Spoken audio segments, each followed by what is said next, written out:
안녕하십니까. 개인 투자가들의 승리 투자를 위한 KS 김기수 주식의 김기수입니다. 8월 13일이죠. 내일 모레 8월 15일 미국과 중국의 고위급 회담이 화상으로 진행됩니다.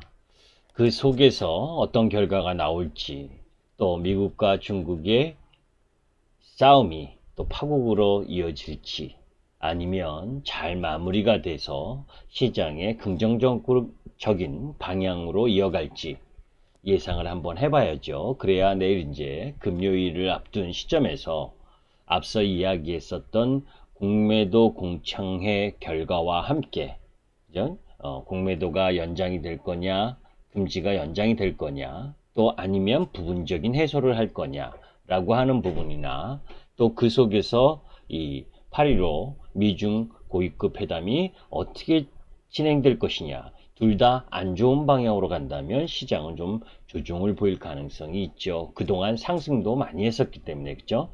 자, 이제 그런 부분이기 때문에 2차적인 이 미국과 중국의 이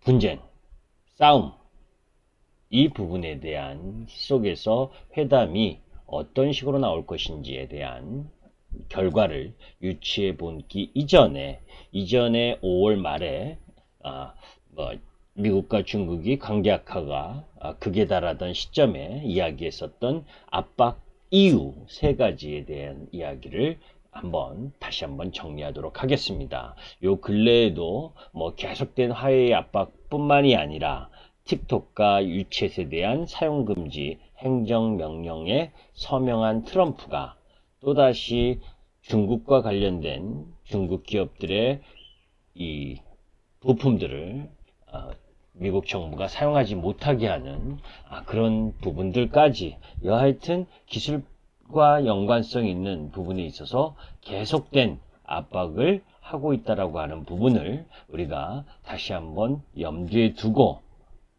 점검을 해 보도록 하겠습니다. 자, 실질적으로 보게 되면 미국이 중국을 압박하는 이유를 세 가지 정도로 그때 5월 말에 정리를 했었는데 다시 한번 설명을 드리도록 하겠습니다. 미국은 항상 무역 적자가 40%가 넘어가는 지점, 이 40%가 넘어가는 지점이 되면 압박의 강도를, 압박의 수위를 높여왔었습니다. 그 이전에 여러분들이 플라자 합의 이런 이야기를 많이 들어보셨을 텐데 일본과의 합의였죠. 자, 요때도 보게 되면 일본에 대한 무역 적자가 40%가 넘어가는 시점, 이 80년대 초반에 요렇게 넘어가고 있죠. 이때 일본에 대한 압박을 하기 시작을 했던 겁니다. 그런 이후에 플라자 합의 이후 또 대일 무역 적자가 거의 50% 넘는 92년 부분까지 지속되다가 그 이후부터 서서히 대일 무역 적자가 줄어들기 시작을 해서 2004년 이후에는 10% 이하대로 내려오는 부분이었죠. 자, 그러면 중국은 지금 어떠냐?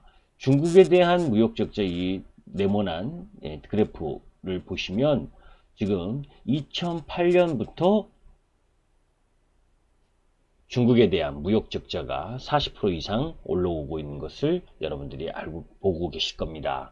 자, 그렇기 때문에 관세 전쟁이 일어났고 또 그 이후 지금 현재 미국이 중국에 대한 계속되는 이 압박 흐름을 가지고 가고 있는 중이다라고 하는 부분입니다. 그래서 기술 패권에 관련된 부분, 그 속에서 무역 적자, 이 부분이 가장 중요하게 중국을 때리는 부분이다라고 보시면 되고, 두 번째 부분에 있어서는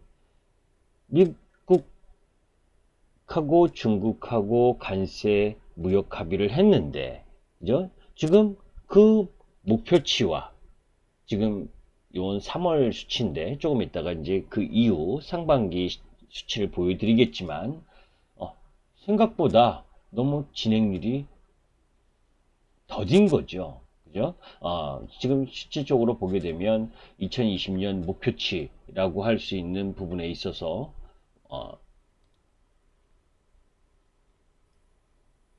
도표를 보시면 뭐 현저하게 낮은 걸 알 수 있죠. 목표치와 또 요 흐름들을 살펴보게 되면 실제치를 살펴보게 되면 에너지, 농산물, 공산품 할 거 없이 전체적으로 무역 합의에 대한 이행이 부족했고 그것에 대한 불만이 계속해서 미국이 중국을 압박하는 이유 중에 하나였던 겁니다.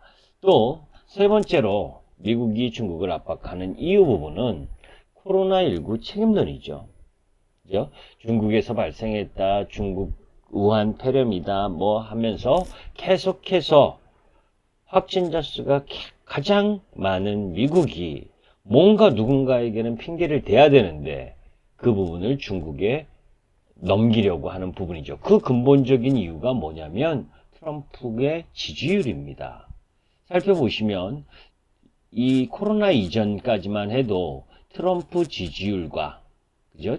이 S&P 지수, 나스닥 지수, 그러니까 미국의 주가 지수가 연동돼서 같이 상승하는 흐름을 보여줬어요. 그래서 미국 시장이 떨어지면 계속해서 트럼프가 FOMC 미 금리를 인하해라, 제로금리 해라 하면서 경제에 대해 온갖 신경을 썼고 또 주시장이 또 그것에 맞춰서 올라가는 모습을 보여줬기 때문에 지지율이 동반 상승하는 모습을 보여줬었습니다. 그런데 코로나 때문에 주가도 급락을 하고 트럼프의 지지율도 떨어졌죠. 자, 그런데 4월 이후를 보면, 그제? 4월 이후를 보면 주가는 반등을 하는데요. S&P는 반등을 하는데 트럼프의 지지율은 반등을 조금 하는 척 하다가 다시 내려갔죠. 그게 왜냐하면 코로나19에 대한 대처를 제대로 못했다라고 하는 부분이 부각됐기 때문이죠. 그죠? 자, 이제 이런 세 가지 이유를 통해서 계속해서 미국이 중국을 압박하고 있는 겁니다. 자, 이런 미중 갈등 2라운드, 그때도 5월 말 때도 여러분들께 이거 개의치 말아라 라는 말씀을 드렸습니다. 이 무역 분쟁에서 무역 분쟁에서 기술 패권 전쟁으로 넘어가는 부분이기 때문에 성격이 좀 다르다. 그죠? 2018년서부터 2019년처럼 관세 부과 전쟁을 일으켰던 무역 분쟁은 그죠?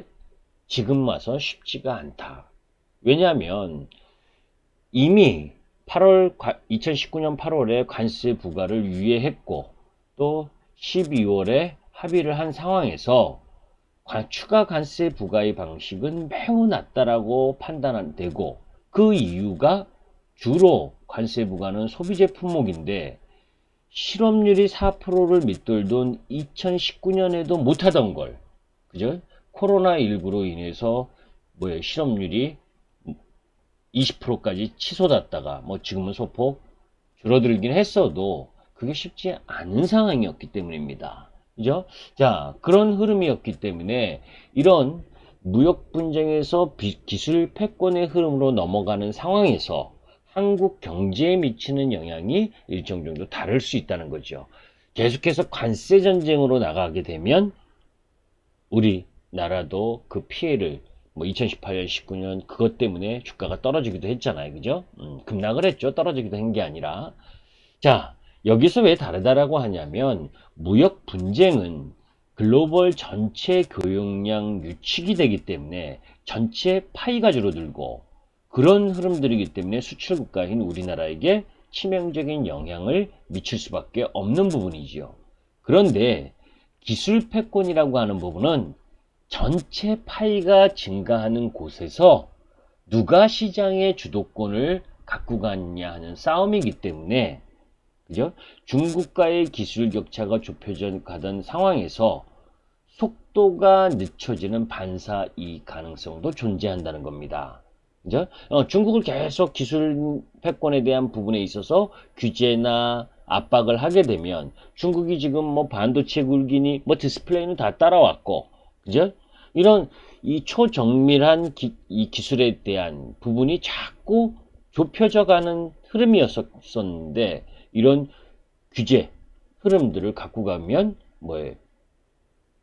우리나라에게도 일정 정도의 반사 이익의 가능성이 있다는 거죠.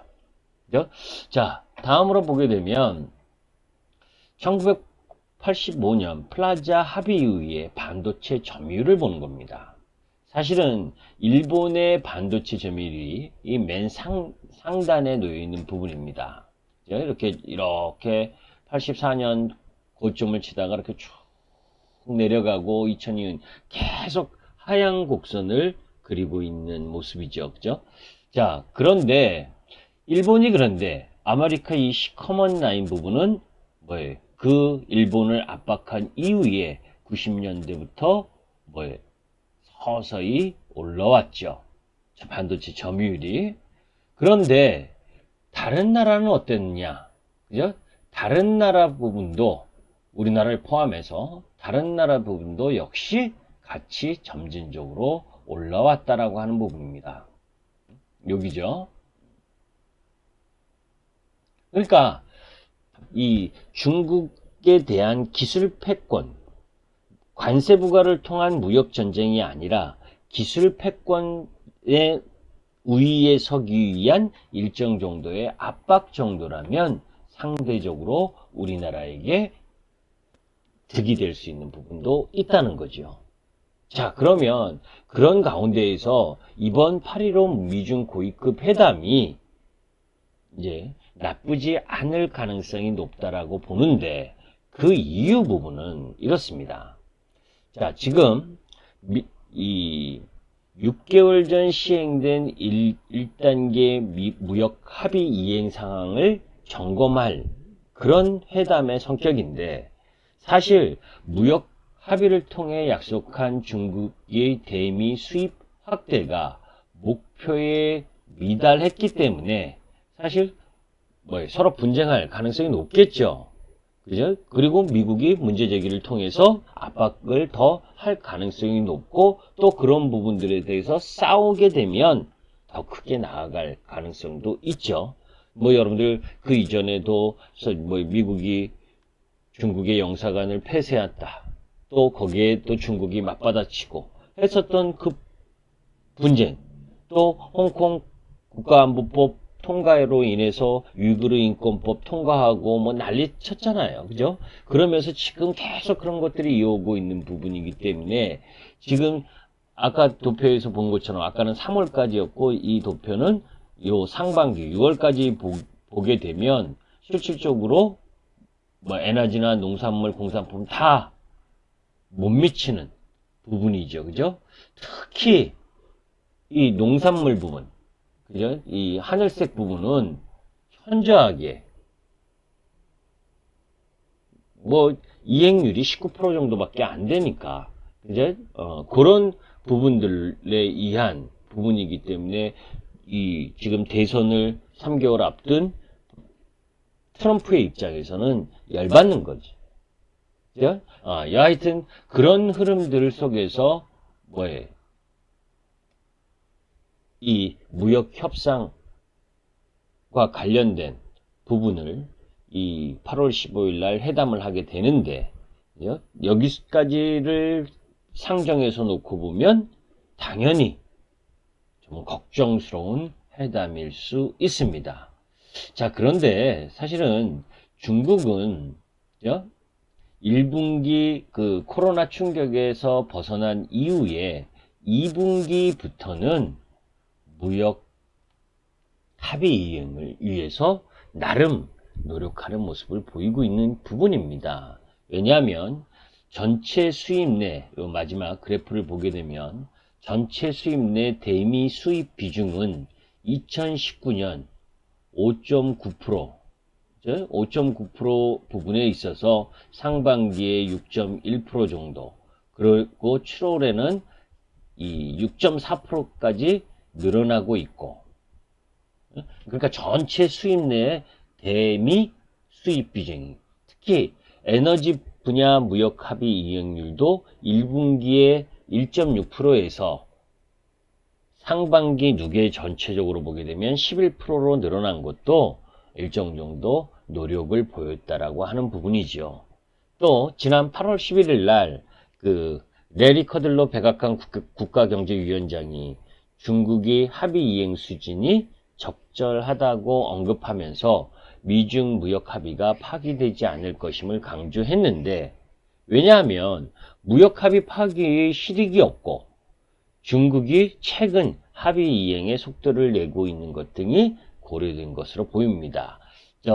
향후 미중 갈등이 기술 패권 영역을 중심으로 더욱 고조되더라도 아까 이야기했었던 무역 문제로 확산될 가능성만큼은 제한적이라고 판단되는 부분이죠.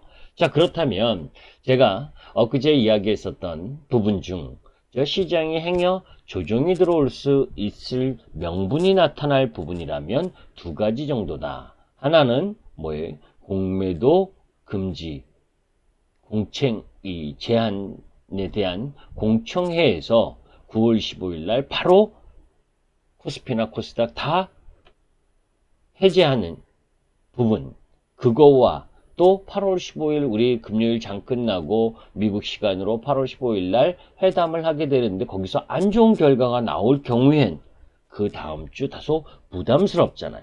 그런데 지금 이렇게 살펴보면 그 두 가지 다 그렇게 크게 우려할 만하진 않지 않겠느냐. 이제 결과는 나와봐야 알겠지만 그래도 뭐 공매도도 단계적 해제라든지 이런 이 중단적 흐름이 나오고 또 8.15 미중 고위급 회담이 이러한 예상 흐름으로 진행된다면 이제 뭐 그렇게 크게 두려워해서 항상 금요일 시장이 일반적으로 지금 약했었잖아요.